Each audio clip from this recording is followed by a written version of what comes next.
Hey besties, Ashley here.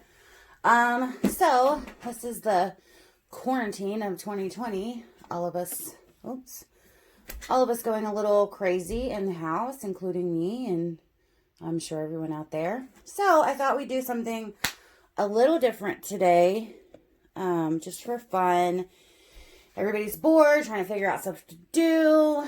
Everything's just crazy right now. So I wanted to talk about what to do with all your scrap ribbon.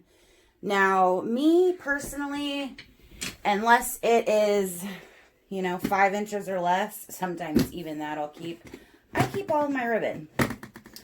I feel like it can come in handy for something. So, or I will make random bows and forget to use them or finish them. But yeah, I just have a huge amount of ribbon that I need to do something with. So I figured we could talk about what to do with all your scrap ribbon. Can you use it? Should you trash it? Etc. All right, so basically I wanted to start off by showing you exactly what I was looking at. So we've got a bunch of random little bows, which this style is a half pinwheel, and it's actually perfect to make when you have a bunch of random scraps. So we'll probably show you how to recreate this one. Oh, sorry guys. In multiple sizes. We've got some 3-inch. Like I said, this isn't scraps. This is like a yard or two.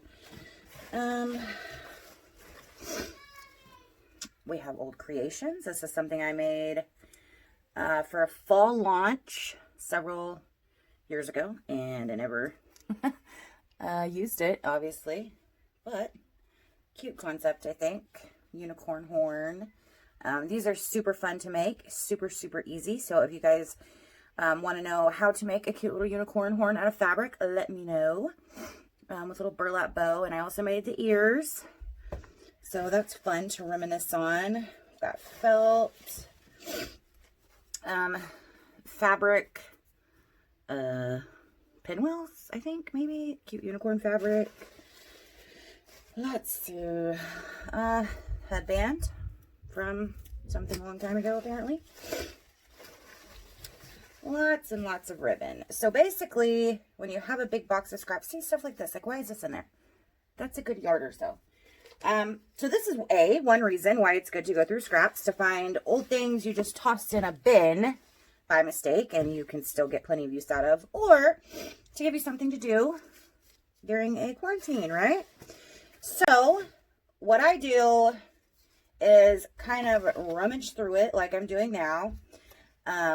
Pick up some pieces of ribbon and see what I can make from it. Whoops. Because the good thing about these is you are either going to trash it or it's going to sit in your closet and collect dust for the next, I don't know how many years, right? So you might as well go through it, find some cute, simple bows to make, and maybe you can create a giveaway with it and get some, there's a shipping stickle. Oh, I can't talk today. You can create a giveaway and maybe earn some new followers. I was going to give a bunch of stuff away, donate it until this quarantine hit. So that's on pause. Oh my gosh. So when I first started making bows, this is actually what I first started making. When I was very first started playing around with making bows. And I was just making them for fun, because my daughter was about to be born. And so this is what I started with, guys, was fabric flowers. You basically play with fabric, cut it, and glue it. And that is how I started my journey. So it's like almost kind of, it's hard to even think about getting rid of this stuff because it kind of reminds me where I came from. Anyway, oh, and little hair ties. Do y'all remember these when these were popular? Maybe they still are. I don't know. I used to do those. I don't know. Let me know. Should I bring those back? I need to make some for Timberland. So yeah, go in, find a lot of this ribbon I threw in this bin a while back because I was mainly making over the top bows and stacked hair bows and things. And so if I didn't have at least 19 to 20 inches of 7/8" ribbon, I would throw it in this bin. Well, now I make so many different styles. I can use any amount of ribbon, literally. So it's good to go back and refresh. So I think we'll do one of these. We're going to use this ribbon for something. Those are almost the same size. Okay, we're going to use these. Although that's kind of reminds me of Christmas. Oh, man. Yeah, I'm glad I opened this one. This is my newest tub over here. So this one's like recently been this one is bigger.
Okay, I'm back. I cleared away the mess, and I've got a couple of scraps that we're going to work with today and create a bow. So we're not wasting anything or letting anything collect dust. I've got 2 pieces of 3-inch, a piece of 2-inch, and it's actually a longer piece that I found. Some pieces of 1.5-inch, and then a 7-inch piece. And then just a really quick tip, always keep your 3/8" ribbon, even if it's a tiny piece and you don't think you can do anything with it. I promise you, some bows only take 2 inches of 3/8" ribbon to wrap the center, so you could almost always use those little scraps. I keep these in a little container, and I keep them right in front of my 3/8" that I use most often with my orders. That way I don't have to go keep cutting a new piece of 3/8" out of my big stock until I use up all these little scrap pieces. So that's just a little tip I wanted to share. All right, I will most likely make this into a 2-parter because I have so many different widths of ribbon. I think we're going to start with the 3-inch, just go biggest to smallest. So yeah, let me get this stuff out of the way.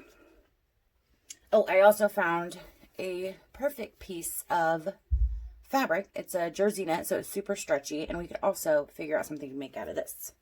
Or you could just turn it into a rag. You know, that works too.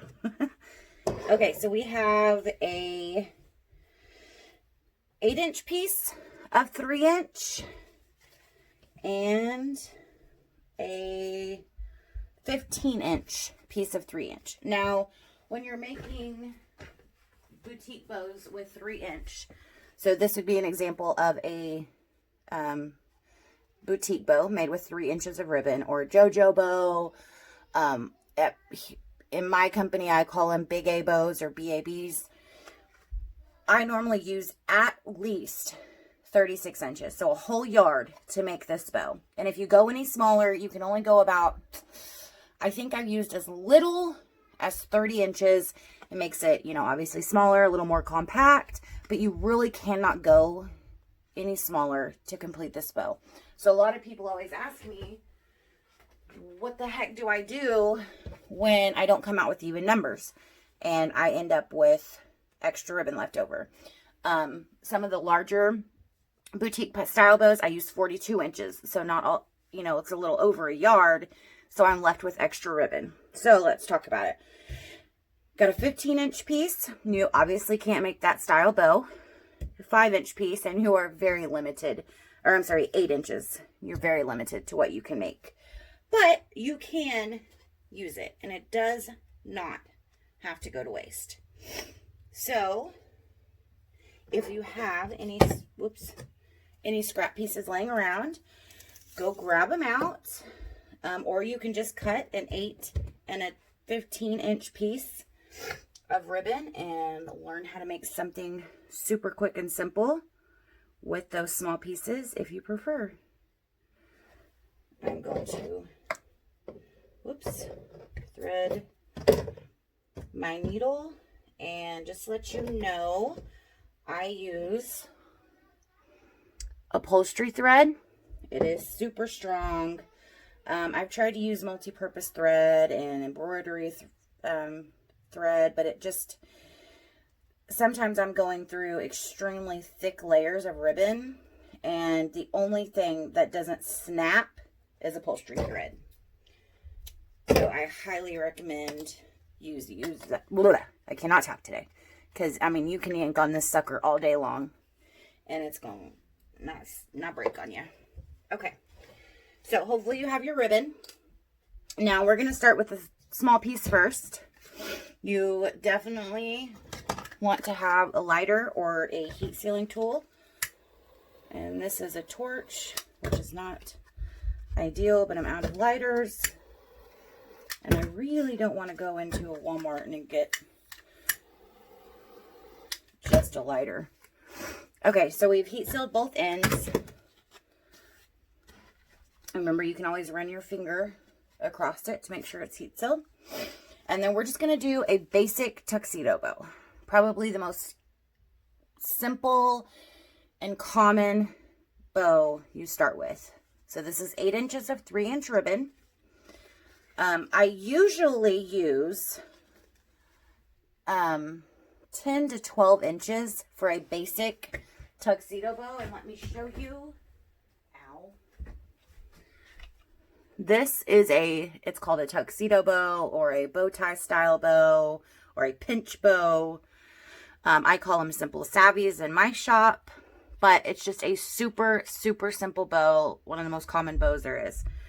Okay, so like I said, with this one, I used 10 inches of ribbon, and it made a, I believe, 4-inch bow, but we only have 8 inches. That's okay. So you're literally just going to pick it up, turn it to its back, take the 2 ends, slightly overlap. You only have to overlap not even an inch. Okay, and then you're just going to push that down to the middle. If you saw my video for the double savvy bows, this is the exact same thing. Those are just doubled. And so you can go watch that video for a more in-depth look. But you've got your 2 ends together. So you're going to flip it back to the right side, and we're just going to pinch. I'm going 1, 2, 3. Okay, I'm going to try to get a little closer. Hope I don't hit the camera doing this. Okay, so I push in with my thumb and push down with this thumb also. 1, 2, hang on. Make sure I'm still even there. See, this is USDR ribbon, United States Designer ribbon. This big football right here is super stiff, because it's good quality ribbon, if I'm being honest. So sometimes folding it is a pain, but the more you practice, the better you'll get. Hang on, I lost my center. Okay, and if you do not like to fold it, you can always sew it. 1, 2, 3. Makes 3 little humps. You can make 2 humps if you prefer. Just pushing down in the middle and folding back both ends. Okay, I'm just gonna pop a stitch through it. That is not even. And this is USDR ribbon, so it's kind of hard. My toolbox. Okay, so when you have super thick ribbon or maybe glitter ribbon, I recommend you getting a pair of pliers, or these are actually wire cutters, but this is what I've always used. If it's hard to push through, just grab it with the pliers and pull. Those have been a lifesaver for me and my fingers. Wrap a couple times and make sure it's all straightened. You can, before I tie off in the back, I usually move this around just to make sure it's center. You can set it down on here. Make sure you've got it center. So this is about 3 1/4. So it should be under 1 1/2. All right. Now, like I mentioned earlier, the best part about using these scraps up, it's really good practice on your folds, on, your bow styles that you're making. But you can also use them for giveaways, use them for donations, use them to create bow boxes, mystery gift sets. Or a lot of the times I'll just use them as thank you gifts. Because honestly, the way I look at it is I wasn't going to use this for anything else anyway.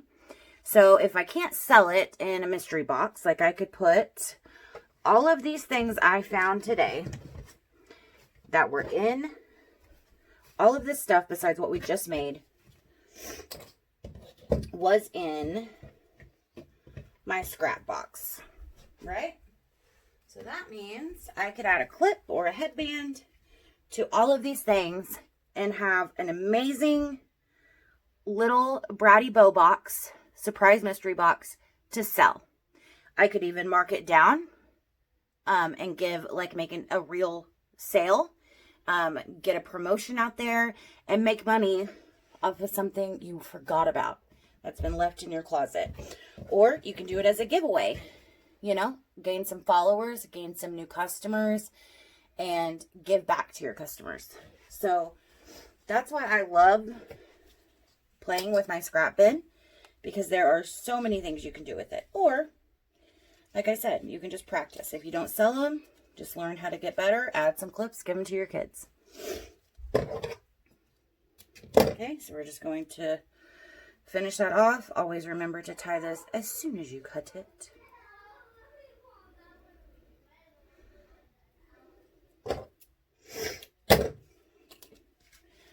Add your clip, and you just added another bow to your collection. Okay? So, what happens when you have a longer piece? Now, yes, you could indeed make the exact same style bow. I do not like making that style bow with 15 inches. I think it's too big unless you double it. Double it as in put one underneath here too. But some people like that. So, if that's what you want to do, you do you, boo. But I'm going to show you another style bow to make with your 3-inch ribbon. You can do this with as little as 10 to 11 inches or up to, you can make it as big as you want. But this one is 15 inches. So between 10 and 15 inches of scraps left. The ideal length, if you're wanting to make this on your own without just having scraps, is 12 to 15 inches. 12 is as low as you want to go if you can help it. But if you only have 10 inches, it'll still work. Okay, so you're going to literally just hold it out. Get your hand. You're going to lay this in the palm of your hand with just a little overlapping here. Okay, you're going to grab this long piece here at the bottom, wrap it over your hand, and lay flat. That's it. We're going to adjust it. We're going to kind of line it up here to where it looks like that. And we are creating a half pinwheel. Okay. Now that you have it straightened up, looking good, make sure you have your finger at least on this line here and back here to hold it in place. And then we're just going to pinch again, or sew. I prefer to pinch, but you can do whatever floats your boat.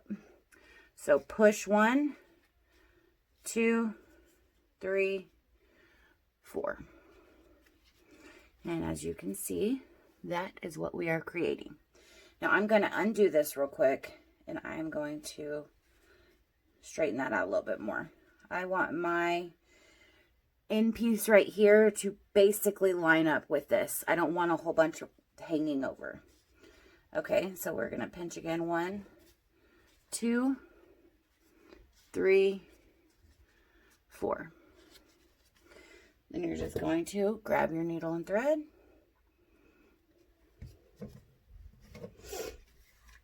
Push it through, wrap.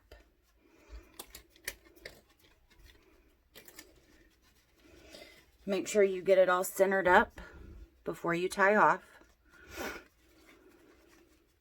But this is probably my favorite style to make when I have 3-inch scraps, or the bow tie. But when I have longer 3-inch scraps, this is what I'm doing with it. You can make this your front, give it a little different look, or you can keep this as your front. Totally up to you. We're going to just tie off real quick.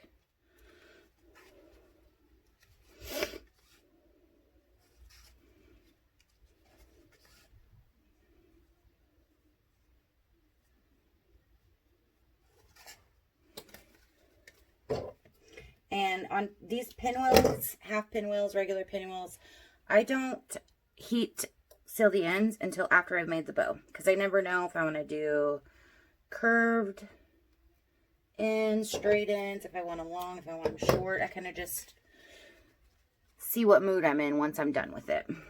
So this one I'm going to keep cutting off some frays. If you have a torch and have any tricks on how to not burn it, let me know. I'm getting better at it, but I only use my torch when I'm out of a lighter. And either I do really well or I burn the hell out of it. Melt it. All right. There you go. You have another bow out of ribbon you haven't seen in forever. All right. Now, I'm going to show you real quick with this piece of fabric, something else we can do. So I found this piece of fabric in my bin.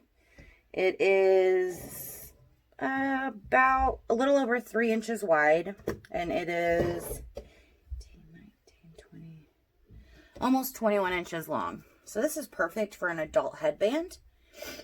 If you were to make an adult headband, you would take one end of it, fold it down to give it a clean edge. Okay, probably pop a pin in it just to keep your place. Do the same to this side. Fold it in. Now, I am not a sewing machine girl. I used to sew when I was younger, but I haven't in a long time, and I'm no good at it anymore. So anything I do, I hand sew or fabric glue. So you can either add your fabric glue, press, clamp, let it dry, and you, boom, have an adult headband to wear around the house when you clean or do TikTok videos, whatever. Or you can sew it. Sew it across, and you'll have a cute headband. You could get the measurements of your baby's head, your kid's head, your friend's baby, whatever. Do the exact same thing. Add a bow on top. Or you can do just as we did with this or this and make one of those big old cute fabric bows.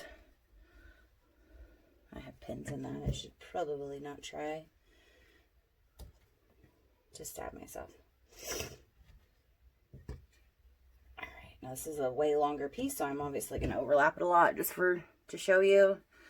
throw it on, make it a bow tie, and you have a cute fabric bow. Same thing, but with a piece of fabric. Just about anything you can make with fabric, you can also make with, anything you can make with ribbon, you can make with fabric. So if we were to make this a pinwheel, we'll just do a half pinwheel. Boom, cute pinwheel with fabric. Love it. All right, now I'm going to decide what bow I'm going to do for the other sizes, and I will be back.